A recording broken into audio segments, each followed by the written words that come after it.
Bonjour et bienvenue à tous, voici les sujets au programme de ce numéro. Légumes en poche express avec Bonduelle, les tuiles monstres de Monster Munch, du tonic premium à la version sélection. Pour finir, les chiffres avec LSA, essoufflement sur la conso responsable, recul des ventes PGC et chute de l'e-commerce. Bienvenue dans l'Update News de WeUpsell, c'est un plaisir de vous accompagner pour ce récapitulatif de l'actualité de la semaine autour des sujets de la distribution, de la relation client ou du fil d'advocacy. Avec le soutien d'Upsells, force de vente supplétive, nous traiterons des tendances, des derniers chiffres et nouveautés. On se retrouve juste après ça.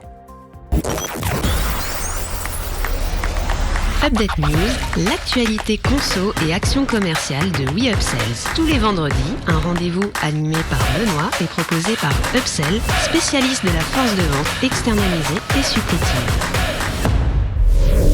Légumes en poche express avec Bonduelle. Numéro 1 des légumes à pertiser, le groupe Bonduelle lance une offre prometteuse baptisée Lunch Bowl.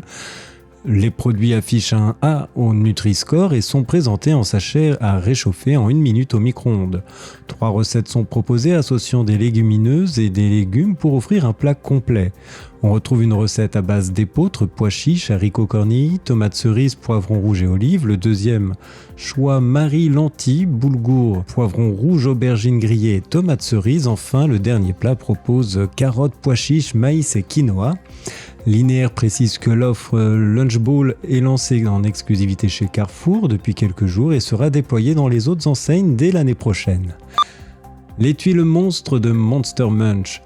Enfin, un adversaire de taille pour le moustachu Mr. P. Depuis des années, le personnage emblématique de Pringles règne en maître sur les tuiles apéritives avec une offre large qui n'en finit pas de s'étendre.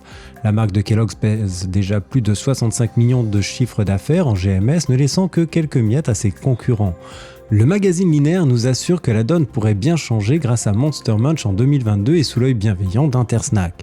Le produit a été présenté au salon organisé par Système U à Villepin début novembre.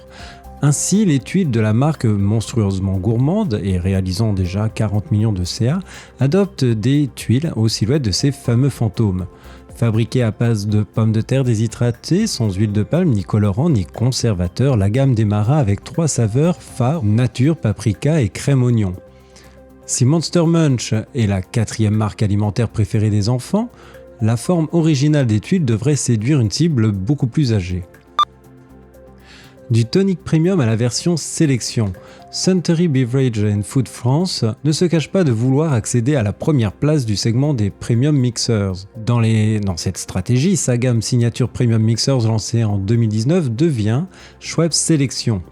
Un habillage en verre protégeant ses mixeurs de premier choix, une touche rétro ou historique mais relativement classe pour que cet habillage laisse souvenir des bouteilles historiques de la marque.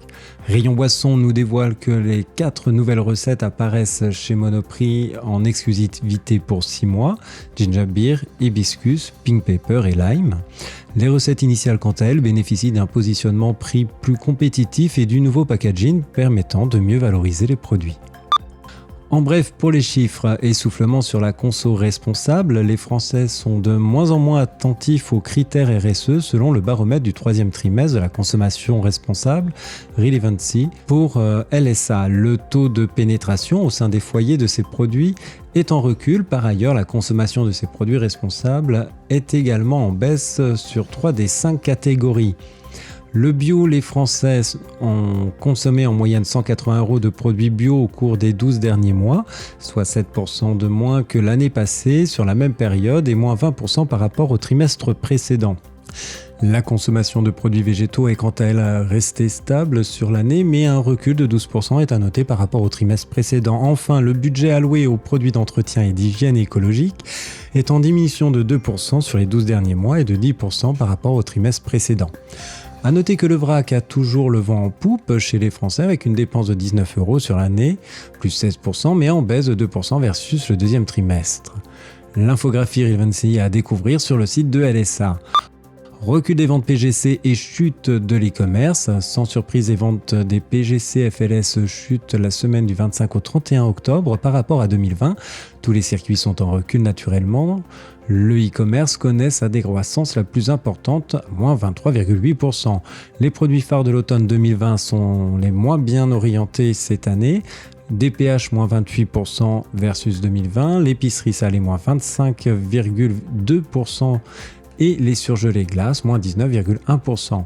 Les ventes de spiritueux et champagne progressent de 13,5%. L'effet Halloween booste les bonbons et sucettes à plus 27,6%. Les ventes dans les enseignes d'hypermarchés baissent à nouveau et perdent 3,7% versus 2019 quand les autres circuits sont dynamiques avec un classement inchangé. E-commerce plus 35,5%, en tête suivi par la proxy plus 12,7% et les segments de supermarché plus 4,9%. Retrouvez le détail sur le site de LSA et d'IRI. Merci de votre écoute et nous nous retrouvons la semaine prochaine. En attendant, abonnez-vous à la chaîne et au podcast de WeUpsells pour ne manquer aucune actualité. Enfin, n'hésitez pas à commenter et réagir sur les sujets. Les équipes d'Upsell et moi-même, nous vous souhaitons d'excellents moments à tous.